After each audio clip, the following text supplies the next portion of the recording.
All right, and welcome everyone to the Ginette Biro Podcast. I am so thrilled again to have this beautiful lady with me, Amy Dempster, joining me on the show to talk about, what she is picking up, what she's understanding about where we're going in 2022. She is deeply connected into earth energy, earth frequencies, and all of that. She runs the Earth Tenders Academy, which is a great opportunity for anyone who's looking to dive into a deeper connection with earth, the energies around it, the spirits of the land, all of that goodness.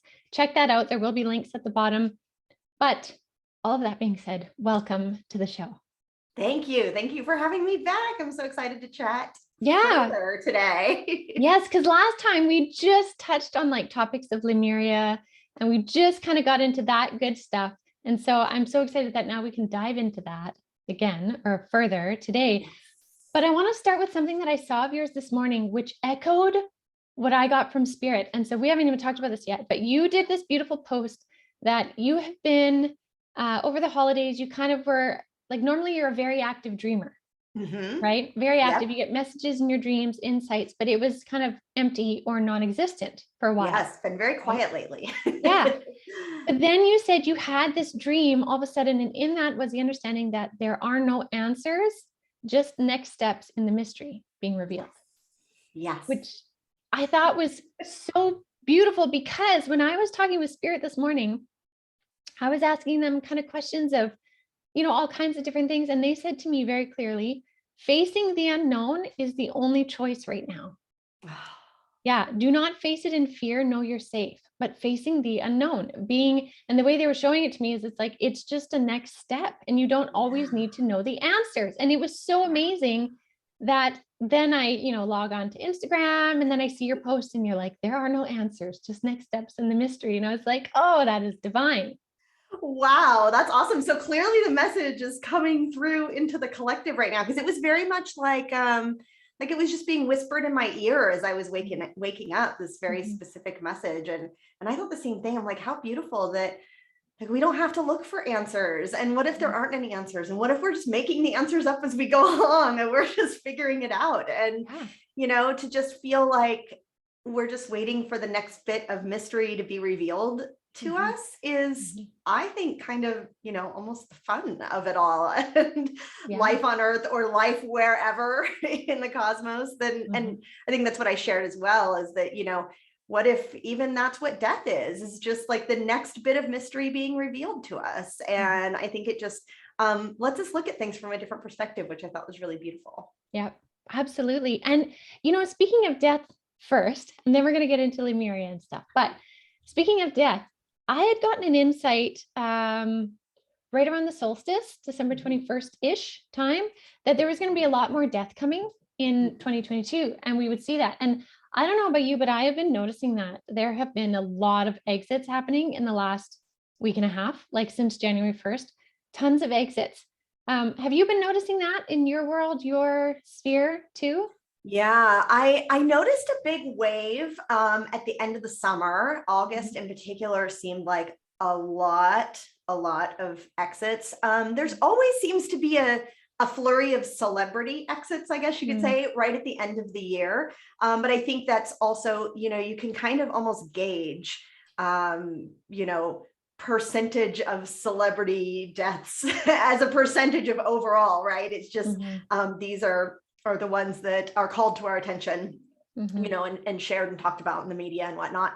But yeah, there's definitely, I think there's kind of these collective choice points that we hit where our souls are given the option of, this is a point in which if you're done and you feel like your work here is complete, you can move on. And a percentage of people always, take that option. It's they're done with this incarnation and they're ready for what's next. And, that's it. It's in some ways easy to say and wrap your head around. And then it's difficult when, these are your own loved ones and your own friends and family, and really walking through that place of transition is always going to be full of its own emotions and grief and processing for us to do. But absolutely, I've noticed an uptick kind of at the end of the last year and these first few weeks. And it's just, the earth is shifting yet again, as it always is, to the next collective frequency, as we all are. It wouldn't shift if we weren't able to go with it at the same time. And yeah, there's going to be a percentage of people who feel like they want to work from a different plane and a different level of existence than their current incarnation. And it's neat that you say that too, is because what I was understanding too was that there was a lot that, and I say a lot, but yeah, I'll just stick with that. There was a lot that were saying in that questioning of their journey at that choice point. It wasn't just about like, I'm going to exit. And in some cases it is, but there was more spirits talking about at that choice point, one of the factors being what you just said, that they would feel they can help more now on the other side. So it's not like they're passing and then saying, see you later, Earth, I'm out of here. It's like they're crossing over and they're like, from this side now, based on where my journey was, I know that I can be of more help to humanity from this side, being that I was just there. So I have great intel basically to bring, right? Yeah. So I find that really interesting too, in this uptick of people passing. It's not just, people that carry darkness that are passing and transitioning somewhere else. It's those that carried a lot of light, and even in people that I know of, or through friends of friends. But it's again, like spirits feeling that they have done their journey here, but they're still wanting to be a part of it from the other side because of what they can bring to the table, which I find really interesting with the ascension we're going through. And I think it's just such an encouraging reminder that life isn't limited to the body that we're currently in, right? Life is eternal. Life just goes on and on and on. I mean, that's one of the great mysteries as well. Where does that end? I don't know. But I think that we probably agree that, leaving this physical body is really just a shift of perspective and a shift into a different dimension, a different reality. And you carry your wisdom and your knowledge and your experience with you into wherever that is. And your work goes on into another place. Yeah, absolutely. So how do you feel, or how have you noticed the split between third dimensional consciousness and fifth dimensional consciousness on the planet? Have you noticed any changes or like a greater divide between, or how have you been perceiving that? Yeah, it's really interesting. I noticed it much more dramatically a couple of years ago. And maybe some of it too was a time when it was really obvious to me, much more so. And then, maybe I've kind of settled into some of it, or it feels, oh, this is just normal now. But I definitely notice it in the sense of, there are the places that oftentimes you go to and you just feel like, whoa, I'm kind of out of sorts here. Maybe time feels like it's moving slower or heavier, or there's more structure, there's more rules, there's more restrictions, there's more, all of these kinds of things tend to be the things that feel to me more 3D like, right? Like the older institutions, older structures, older, those types of things. I mean, I notice it sometimes even at like the grocery store or, things like that. And it can be easy to kind of get tripped up in those places too, because you feel your vibration shift, or you feel maybe like you're kind of out of sorts or not quite in the right place. And when you have gotten used to kind of this like faster moving energy and a different kind of frequency, kind of shifting back and forth between those two places can feel very dramatic and uncomfortable sometimes. But so that's kind of how I see it. What it feels more lately like, in a lot of cases we've really shifted in a lot of ways. Like I don't feel that dramatic difference nearly as much as I did, a couple of years ago. And I think the thing that we get, stuck on a lot of times is like, we want to be like, where is 3D or where is 5D or where am I or how do I get there? And it's so much more quantum than that, right? It's like, it's all happening simultaneously and it's all happening everywhere. And so it's really a matter of kind of shifting your consciousness between these places, or bringing your consciousness into wherever it is. So even the grocery store is such a great example, right? Because there's just so many different people from all different walks of life and all different kind of energies all in one place. And so I really just, think of my energy field as interacting with all of these people and everything, that's in the space. And all I'm doing is walking around, right? I'm not talking to anybody. I'm not doing anything. But my vibration, my frequency is affecting the field in that place. And so I think, as opposed to looking for like, how do I get here? How do I get there? How do I get out of there? Is how do I bring my frequency into this place and influence it in a positive way? Yeah, I love that. Man, isn't that ever like ownership and embodiment? Hey, like, how can I be here? And how can my being here be a good thing? Yeah. I love that.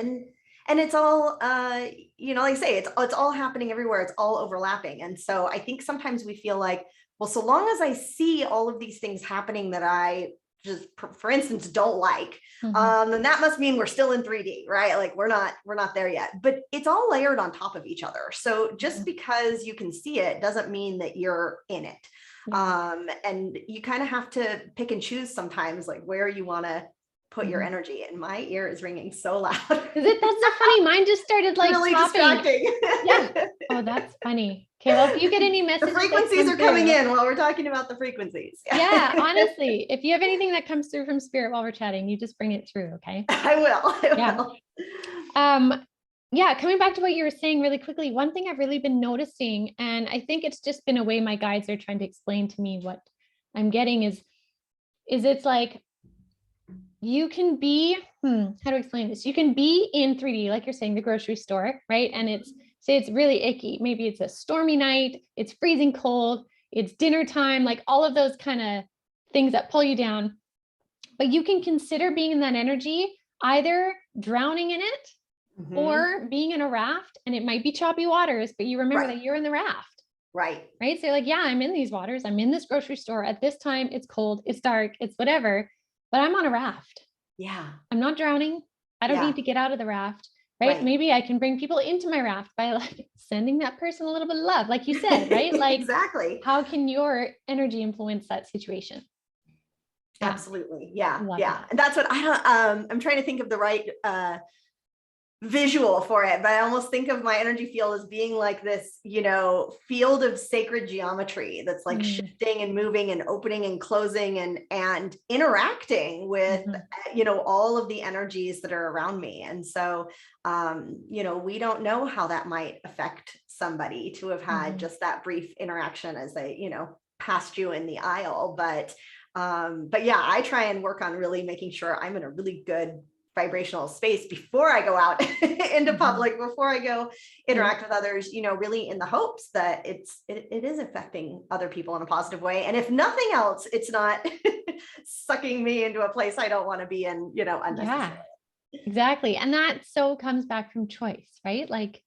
It's choice. And I love that. So I want to know from your perspective, there's a lot of, and again, we kind of touched on this lightly before, but like there's a lot of ancient frequencies rising now, which contain ancient knowledge from Lemurian, Atlantean, Sumerian, even cosmic stuff, like lots of stuff rising into our consciousness, rising into the collective. So what kind of stuff have you really noticed? Like, do you connect more with Lemurian knowledge? Would you even label it that? Like, what are you noticing is rising in the earth or from the earth?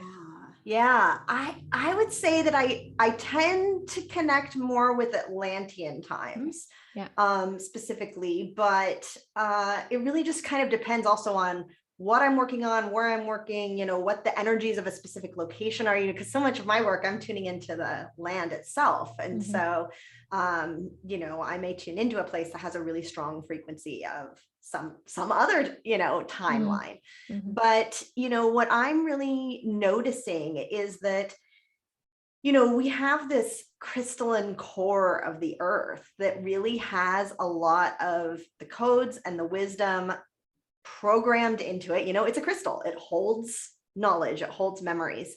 And it was programmed by people in those Atlantean, Lemurian times. And the wisdom is needed now. And that's why so much of it is coming to the surface, right? Like that's why so many of us are having these memories now, is because that bit of wisdom is needed now. We're needing to bring that into this timeline. And so, that crystal kind of pulsates and vibrates and releases codes that are needed, and it vibrates its way up into the crystalline grid of the earth, and either out to us, like directly through the earth, or all of the crystals are really connected, and the crystal beds are into that master crystal. And so the ones that are needed are vibrating their way to the surface of the earth. And so here in the United States, it's very much the Arkansas quartz. Those Arkansas quartz beds are very connected into those timelines. So if you're working with those crystals, or they're coming to you, or you're connecting with them, you can do it both physically, like, have them in your possession, but you can connect into those grids anytime. And it's pretty remarkable to just do a journey or a meditation with these veins of crystals, or these master crystals, those big, heavy, deeply embedded ones that won't come to the surface. Connect with them and see what wisdom they hold, or what they'd like you to do, or how you can assist. It's really, really remarkable, the amount of information that's coming up right now. So if somebody wanted to do that, like if people watching wanted to do that and they're like, oh my gosh, I feel drawn to do that, how would you encourage someone to do that? Like, what would be a process somebody could do to tap into those crystalline grids? Yeah, well, there's a few different things. I always say whatever you can create in your own imagination is the most powerful way to do it, right? So like our imagination, in fact, I heard this the other day, when you're using your imagination, you're being a magi, a magician, right? So that's very cool. Such a good way, because we've been taught that our imagination is just, that's play for kids. And it's really, really powerful to use your imagination. So whatever you can create. But some of the things that I like to do, if you want to connect with specific crystals, or like some of these really big, caverns that have been uncovered or whatnot, look up a picture online, just, Google it and find the pictures, and really spend some time looking at it and really kind of feeling into its energy. So it feels, you feel connected to it before you really tap in meditation. I find sometimes just looking at the photos, like information will start coming through, and I can kind of start writing down specific messages. I like to work with maps a lot. So you can just, go to whatever map software you like to use and find a location. They say, Arkansas is just one that's here in the US. Obviously, there are caverns and veins of crystals all over the world. But you can look on the map and just ask to be shown, where is this? Where should I tap into? And then, once you close your eyes and you really want to be in the meditative state, imagine yourself traveling there. That's what we do in shamanic journeying, is actually there's always kind of this journey to get where you're going, and it helps you in your shifting of your consciousness. And so, imagine yourself walking from your house to that location, or imagine yourself lifting up over the clouds and flying there, and then setting yourself down, whatever way you want to get there.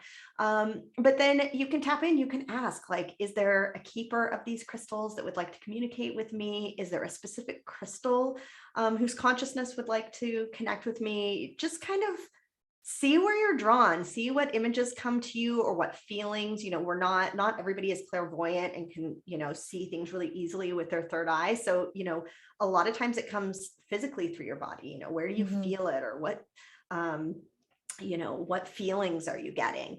And I like to do automatic writing. I mean, that's the easiest thing for me. And so I just sit with a notebook and a pen. I'll have my eyes closed, and, things, a phrase or word or a sentence starts coming through, or a feeling that I can kind of describe. And I just start writing it down. And it feels sometimes like, maybe I'm just making this up, but it's because you're just tapped into the energy, and it's just flowing through you so easily in that way. And so, yeah, you can just ask, what messages do you have for me? How can I be of assistance?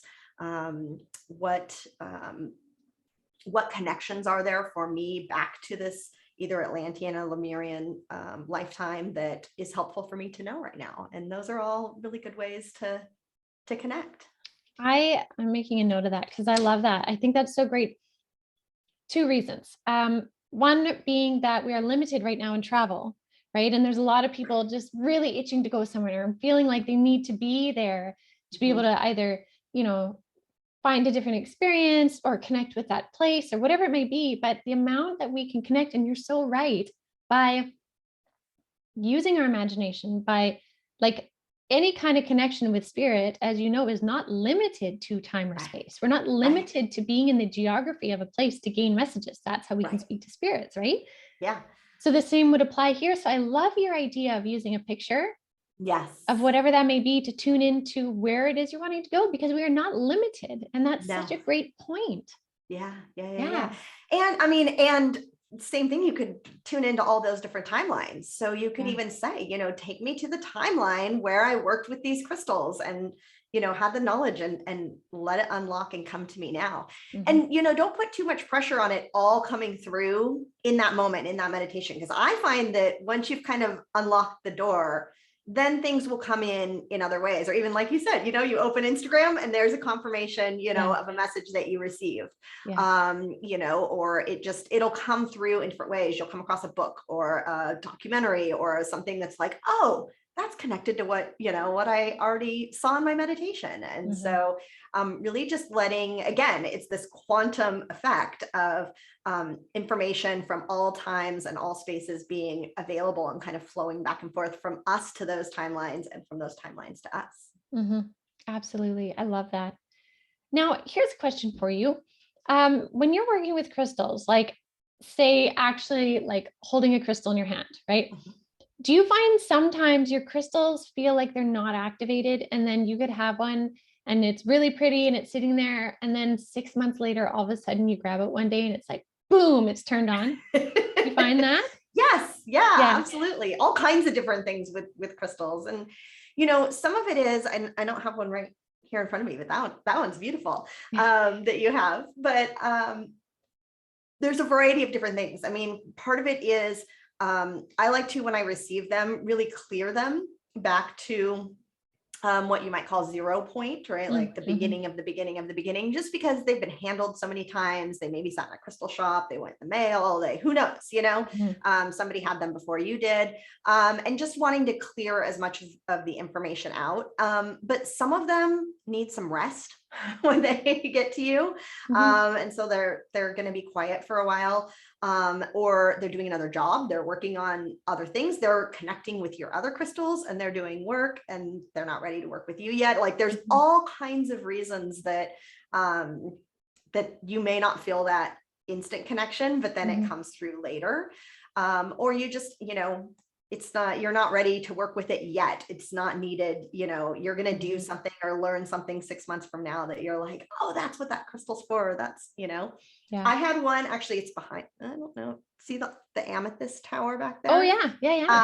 I got some specific instructions from spirit on what, that I needed it and what it looked like and what the shape was. I don't know, 3 or 4 years ago, and then was told to leave it in a tree stump out on my property. And it was there for 2 years at least. And I loved it. And it was like, oh, it's so sad that it's not with me. Like I had to go out and, visit it or whatnot. And so I just thought that's where it wanted to be forever, ever. Like it was holding some energy on my property and it was connected to that. And I'm like, okay, that's its job. That's where it lives. And after a couple of years, it was like, nope, come get me, time to work. And now it's I call it my surgical tool. It's shown it to me like to use the point and point it to, do certain specific things that I might need to do when I'm doing grid work or work with the land. But now it wants to be around me and with me and work with me and go out on the land all the time. But I don't know how much of it's never really told me specifically, like, why did it need to be outside for 2 years? Was that part of just like clearing and bringing it back to where it needed to be to do this other work? Did it need, to really do this work with the land for a couple of years before it could move on? I don't know. But, So they're all very conscious beings that have their, their own agendas and their own projects that may or may not have to do with us. Mm-hmm. And, I find that interesting because, had this been several years ago and we were talking about crystals, I would have honestly been like, that's bogus. How can a stone, like, honestly, and I'm totally on the other side, but like, how can a stone have a consciousness, or how can that, or whatever? And I remember the first time I got a couple crystals, I remember I was like, ooh, there's an energy in there. There's something. And I was still like, no way, like it's not breathing. It doesn't biologically have a heartbeat, a brain, a nervous system, yada, yada, right?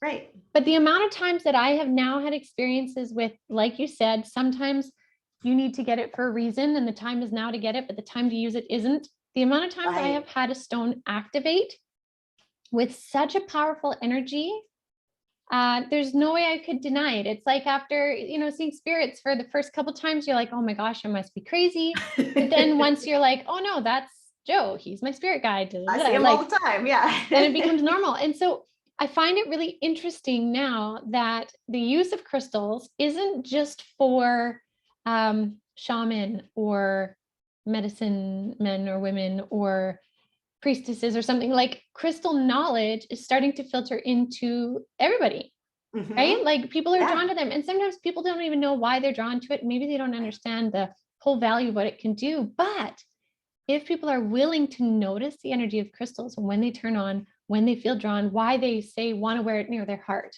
right? Or why they just are so drawn to, say, an amethyst bracelet for a whole month, right? Like it's like notice the ways that they can move and work with you, because again, that's a long-winded way to say they do have an energy to them.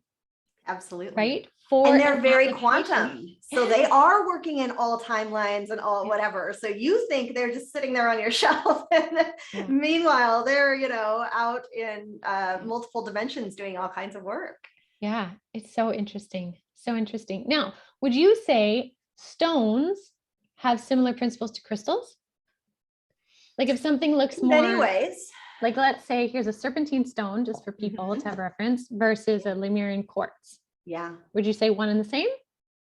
I think they have different qualities and different jobs, I guess, if you want to call it that, and different things that they're going to do. But yeah, I have stones that I work with just in the same way that I work with crystals. Crystals are just, or specifically like the quartz and any of the types of quartz, they're just such great record keepers and memory holders that to have one that you bring with you for any of your work you do out on the land, it remembers. And so then and then the land remembers, and so you kind of start creating this situation where it's like, oh, every time I go out and work on the land, I bring this crystal.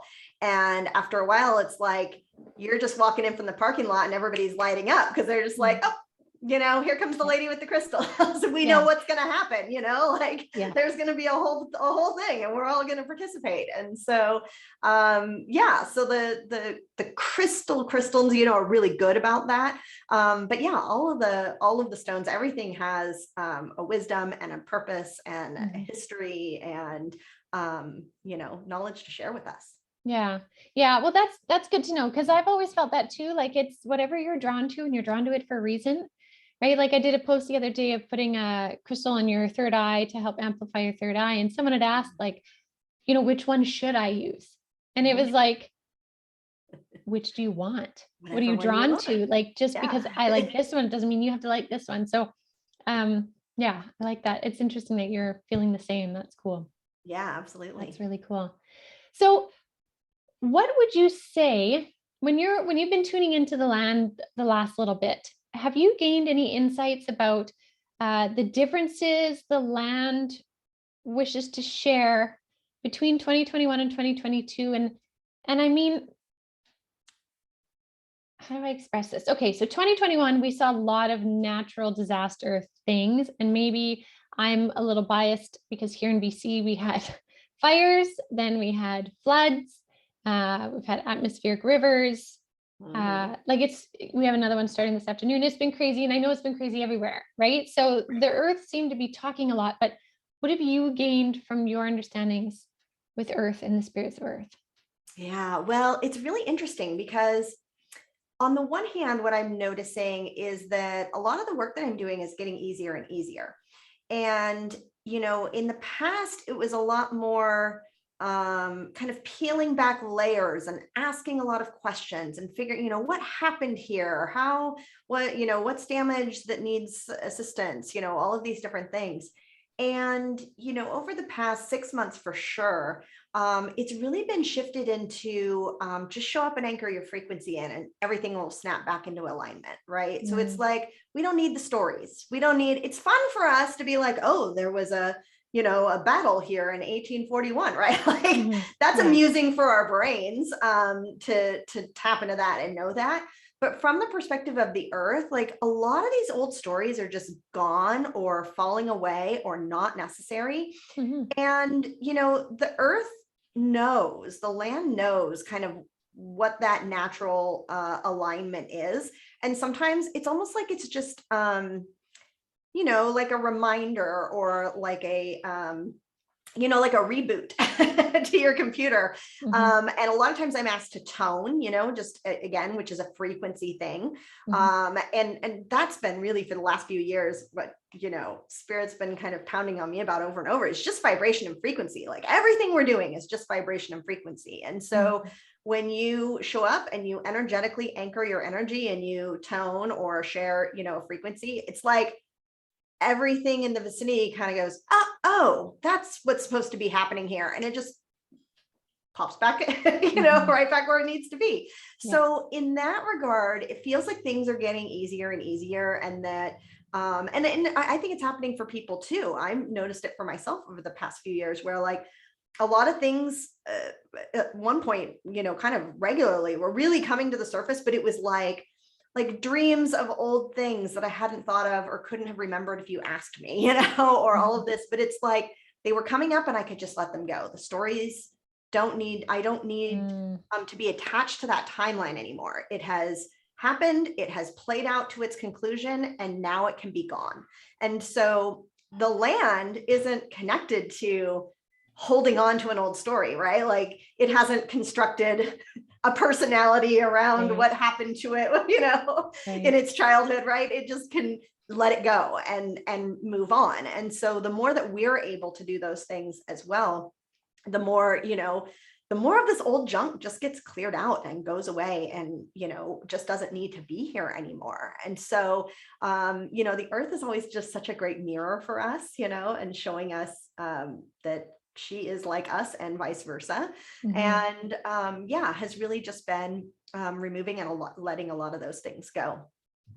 With regard to weather, interesting, I was actually just working on a new module for the Earth Tenders Academy this morning, and weather is a big part of that, and talking about weather working, because my attitude on weather has changed a lot over the years I've been doing this work, because my early feeling was the weather is far more intelligent than I am, right? The spirits of weather, they know what they're doing. They don't need me to tell them that it needs to rain over here.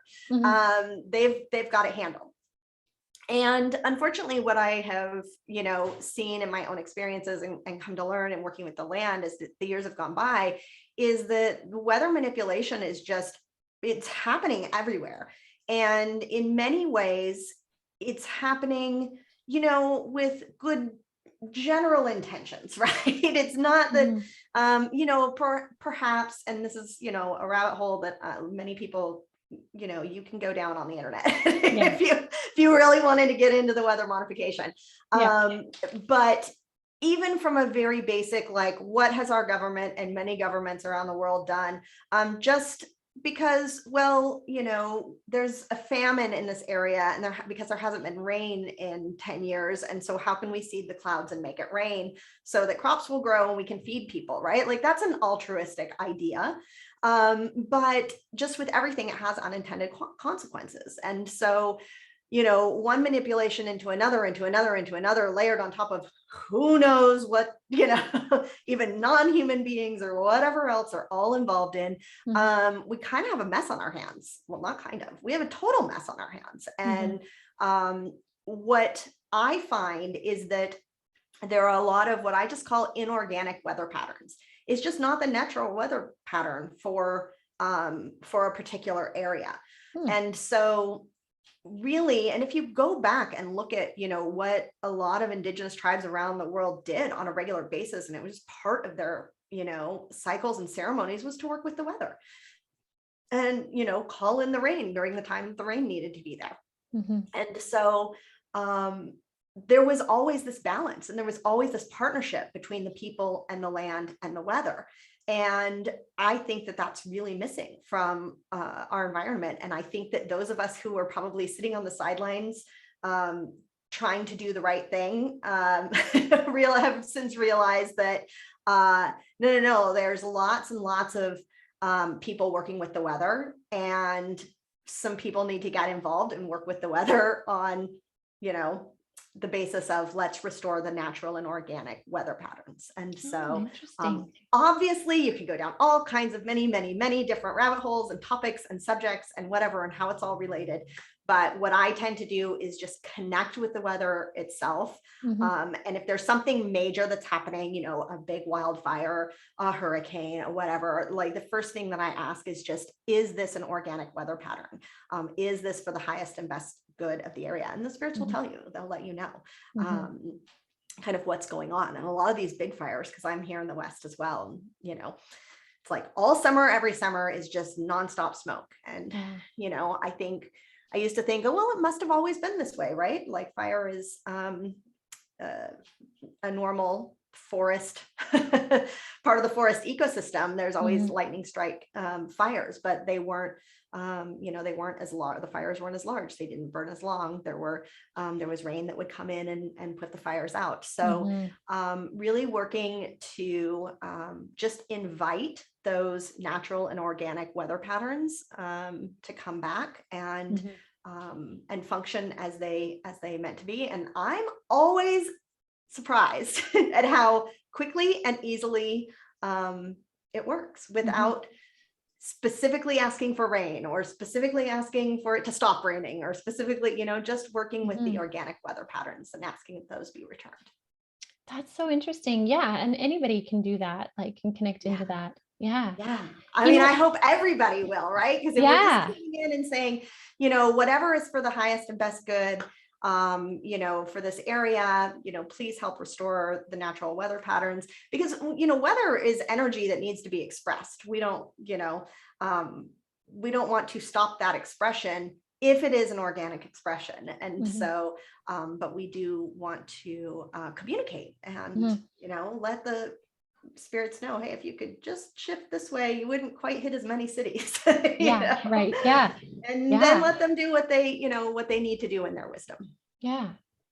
Yeah, that's really interesting. And I think the more people can wrap their mind around the idea that there are so many different levels of spirits that we can talk to and communicate, even just energy to energy, right? Like it doesn't even have to be a spirit, but I really learned the value of that. I mean, I understood that from talking to deceased loved ones or angels or light beings, but like the land is full of spirits. And I remember this summer, the weekend the fire started that just plowed through the whole summer. I remember I was sitting on we were at the cabin, and I just got this huge hit from Mother Earth. And there was these guardians of the land that showed up that said, there are fires that are going to be starting. And I was like, when? And they're like, now. And they started, I think there was a lightning storm that night, and they started, right? And I was so surprised when I asked, who are you, right? Thinking like, oh, it's this and this. And they were like, guardians of the land. I was like, what? Spirits of the land. And so again, like, this revealing of the many layers of spirits, of energy, of like you're saying, talk to the energy of weather. Yeah. Right. And I think, you know, that with the piece that I think a lot of us have forgotten, you know, we know that we've kind of been removed from nature, and that we're at some point, you know, separated from nature in a way that our ancient ancestors weren't. But I think the part that's missing was that, you know, humans are a part of the ecosystem, and they always were. And so if we remove ourselves, like, of course things are out of balance, of course things are out of whack. So, you know, the more that we can repair those relationships and come back into connection, you know, all those spirits, they're still there. They, you know, like, they're still doing as much as they can, but we're incarnated in the physical. And so there's things that we can do on the physical plane that they can't. And so when you just tune in and ask, you know, they're able to say, hey, we can do this part if you could do this part. And it's amazing, you know, what can be accomplished. Yeah, that's fantastic. So before we wrap up here, you said you're working on some new stuff in the Earth Tenders Academy. Do you want to just give people a little rundown about what you do in your courses? Because I think there'd be a lot of people that would be really interested. Yeah. So the Earth Tenders Academy is it's an online course that you can join. It's always open any time of the year. You can get on, and you can do the whole thing, or it's broken into kind of 2 levels. And so the first level is really, if you are brand new to energy work and this is all new to you, it really focuses a lot on the basics of energy hygiene and clearing energy in your house, and just really all the basics of how do you work with spirit, how do you work in the liminal realms, what kinds of things do you have to do to protect yourself, all of those different kinds of things to begin with. And then in level 2, we get into all of these kind of multi-dimensional things that really you know, working with time and timelines, working with portals and stargates, you know, all of these different things that you come across when you work with the land, and ultimately get into how to do healing work with the spirits of the land. So we have a couple of live calls every month where we practice our skills together, because I think, you know, when we do this work, it's usually in isolation and we don't get the opportunity to practice and even just like tune into the same place with multiple other people and say, did you get what I got? Did you get the same thing I did? So it really helps build our confidence in our abilities and in our skills, and the different ways that we receive intuitive information. And so, yeah, I would, if it is drawing, calling to you, you feel drawn to it, I'd love to have you join us. Yeah, that's awesome. And where can people go to sign up for that? My website is Following Hawks, like the bird, followinghawks.com. And if you go to my Work With Me page, all of the options are there. Okay, awesome. Well, that's awesome. So thank you so much for joining me on the show. This has just been beautiful. And it's always interesting talking to you. I love your perspectives and, you know, the angle that you're coming from. And I just think the more that we share stories of what we've learned and couple it with other people, the more, like, gosh, just the more we can open and expand who we are, right? It's fantastic. Yeah, absolutely. Thank you so much for having me. And yeah, go out and work with the land and meet the spirits where you live. Absolutely. All right. So thank you everyone so much for joining us today. I will have all the links to Amy's stuff down below. And for anything else, you guys check out avalonspirit.com for lots of other ways to expand your consciousness. And I will be back again next week.